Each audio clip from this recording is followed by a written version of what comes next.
안녕하세요. 배구도사입니다. 인천 삼산월드 체육관에서 펼쳐진 시즌 첫 경기의 긴장감이 코트를 감쌌습니다. 하지만 경기 종료 직후 정관장 벤치는 고요했죠. 스코어는 1대3. 내용은 더 무거웠는데요. 세트 스코어로 보면 나쁘지 않았다고 착각할 수도 있지만 사실상 경기 내내 정관장은 흐름을 한 번도 주도하지 못했습니다. 첫 세트 듀스까지는 괜찮았는데요. 그 이후 무너지는 속도가 너무 빨랐습니다. 득점이 막히자 표정이 굳자 움직임이 느려졌습니다. 리시브가 흔들릴 때마다 괜찮아 외치는 목소리 대신 코트 안에 긴장적이 내려앉았죠. 고이진 감독도 그 분위기를 느꼈을 겁니다. 경기 후 그는 자네테는 자기 몫을 했다고 말했지만 사실상 나머지 선수들이 제 역할을 못했다는 의미였죠. 감독의 표정은 차분했지만 눈빛은 복잡했는데요. 시즌 첫 단추가 이렇게 꼬일 줄이야 하는 심정이었겠죠. 정관장은 지난 시즌의 기억이 아직 선명했습니다. 메가와티와 부키리치 두 축이 만들어낸 강력한 공격. 리시브만 들어가면 메가로 연결되고 한 방이면 상대의 분위기가 끊겼던 그 시스템. 하지만 이제는 메가와티와 부키리치라는 쌍포는 더 이상 없는데요. 메가의 부재는 단순히 득점이 빠진 문제가 아니었습니다.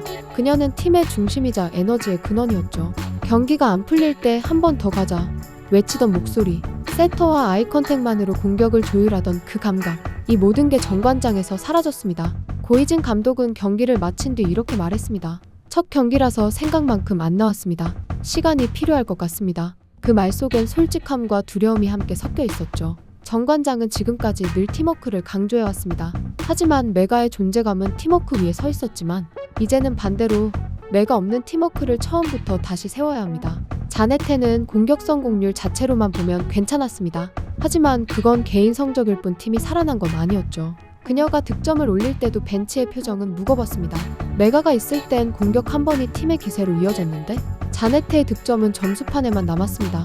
결국 정관장은 그 차이를 실감했을 겁니다. 이날 가장 큰 문제는 리시브였습니다. 리시브가 흔들리면 세터의 패스 위치가 불안해지고 그게 공격 타이밍에 영향을 주면서 랠리가 무너졌죠. 고이진 감독은 서브로 얼마나 공략하느냐의 싸움이라 말했지만 정작 서브 미스가 결정적인 순간마다 터졌습니다. 이날 정관장은 리시브, 서브, 연결까지 배구에서 가장 기본이 되는 세 가지 모두 흔들렸습니다. 무엇보다 팬들도 이미 알고 있었습니다. 메가가 없으니 다르다. 그 단순한 말이지만 너무 정확한 진단이었죠. 그날 관중석에선 메가의 이름이 여러 번 나왔습니다. 그녀는 지금 튀르키예 리그팀인 마니사 BBSK에서 새로운 시즌을 준비하고 있습니다. 7월 결혼을 마치고 8월에 출국했죠. 현지에서도 큰 화제가 됐습니다. 인도네시아 팬들은 우리 메가가 유럽으로 간다며 열광했어요. 그만큼 그녀의 존재감은 아시아를 넘어섰습니다. 그런 선수가 빠진 정관장은 마치 중심축이 빠진 시계처럼 삐걱거렸습니다. 하나씩은 맞는데 전체 톱니가 헛도는 느낌이었죠. 메가의 빈자리는 기술이 아니라 분위기의 문제였습니다. 고이진 감독은 원래 강한 멘탈로 유명한 지도자입니다. 감정 기복이 큰 스타일이지만 선수들을 향한 신뢰가 깊죠. 하지만 이번 개막전만큼은 표정이 굳어 있었는데요. 경기 도중에도 선수들을 향해 손짓보다는 긴 한숨이 더 많았습니다. 메가, 부키리치, 그리고 표승주까지 팀의 세 기둥이 동시에 빠진 뒤 세 팀을 조립해야 하는 부담이 한꺼번에 몰린 거죠. 고이진 감독은 경기 후 최서연에게만은 미소를 보였습니다. 열을 훈련한 신인 세터에게 합격점을 줬죠. 이건 단순한 칭찬이 아니라 지금은 세터라도 잘 버텨줘야 한다는 감독의 간절한 신호였을 겁니다. 결국 이 경기는 정관장이 메가 없는 첫 시즌을 실제로 맞이한 첫 번째 경기였습니다. 숫자로는 1패지만 내용으로는 정체성의 붕괴였죠. 그리고 그게 진짜 시즌의 시작을 알리는 신호였습니다. 지난 두 시즌 동안 정관장은 메가와티와 함께 돌풍의 상징이었습니다. 2023-2024 시즌을 통해 그녀는 단순히 공격수가 아니라 정관장의 리듬을 만든 선수였죠. 그녀가 있을 땐 세터 염혜선이 공격 루트를 자유롭게 조합할 수 있었습니다. 리시브가 흔들려도 메가가 받아주고 메가가 흔들리면 부키리치가 해결했죠. 공격이 잘 풀릴 땐 박은진이 속공으로 따라 들어오며 리듬을 완성했습니다. 그 메가 시스템이 두 시즌 동안 정관장을 이끌었는데요. 이제 그 시스템이 송두리째 사라졌습니다. 메가는 단지 득점왕 후보가 아니었습니다. 코트 위에서 팀을 믿자는 말을 가장 많이 했던 사람입니다. 정관장은 13년 만에 챔프전에 진출했고 그 중심엔 언제나 메가가 있었죠. 그녀는 챔프전 5차전 5세트까지 펼쳐진 접전 끝에 아쉬움의 눈물을 흘렸는데요. 그 장면을 기억하는 팬들은 아직도 많습니다. 그녀는 시즌 종료 후 인터뷰에서 이렇게 말했습니다. 한국은 나에게 특별한 나라다. 하지만 지금은 어머니의 건강이 더 중요하다. 그리고 그녀는 떠났습니다. 인도네시아 팬들은 물론 한국 팬들도 그녀의 SNS에 언젠가 다시 와줘요라는 댓글을 달았죠. 하지만 정 관장은 그때 이미 균열이 생기고 있었습니다. 메가가 떠나면서 부키리치도 떠났고 표승주는 FA 협상 불발로 은퇴했습니다. 전력의 3분의 1이 날아간 셈이었죠. 고이진 감독은 말했죠. 선수 한 명이 아니라 분위기 3명이 빠졌다. 그 말이 정확했습니다. 그 공백을 메울 외국인으로 자네테가 왔습니다. 이탈리아 출신의 강타자, 191cm의 장신 공격수죠. 스펙만 보면 나무랄 데가 없습니다. 하지만 정 관장이 필요로 하는 건 강타가 아니라 리더였습니다. 그게 지금의 문제죠. 자네테는 개인 역량이 뛰어나지만 한국 리그 특유의 템포에 완전히 적응하지 못했습니다. 한국은 빠른 리시브, 짧은 랠리, 높은 집중력이 필수입니다. 그녀는 아직 그 리듬에 몸을 맞추는 중이죠.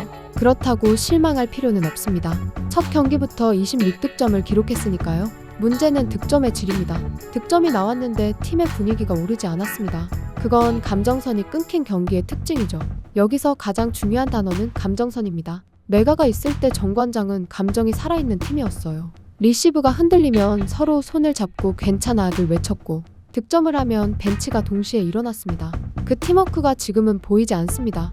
고이진 감독은 경기 후 인터뷰에서 시간이 필요하다고 말했습니다. 그 시간은 단순히 훈련의 시간이 아니라 감정 회복의 시간이죠. 메가의 존재는 전술적이라기보다 정서적이었습니다. 현재 메가는 튀르키예 리그팀 마니사 BBSK에서 뛰고 있는데요.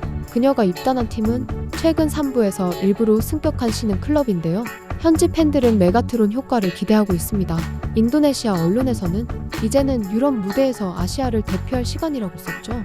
그녀는 한국에서 배운 플레이 루틴을 그대로 가져갔습니다. 한국식 훈련법, 식단, 수면 리듬까지요. 그녀는 여전히 한국에서 성장했다고 말합니다.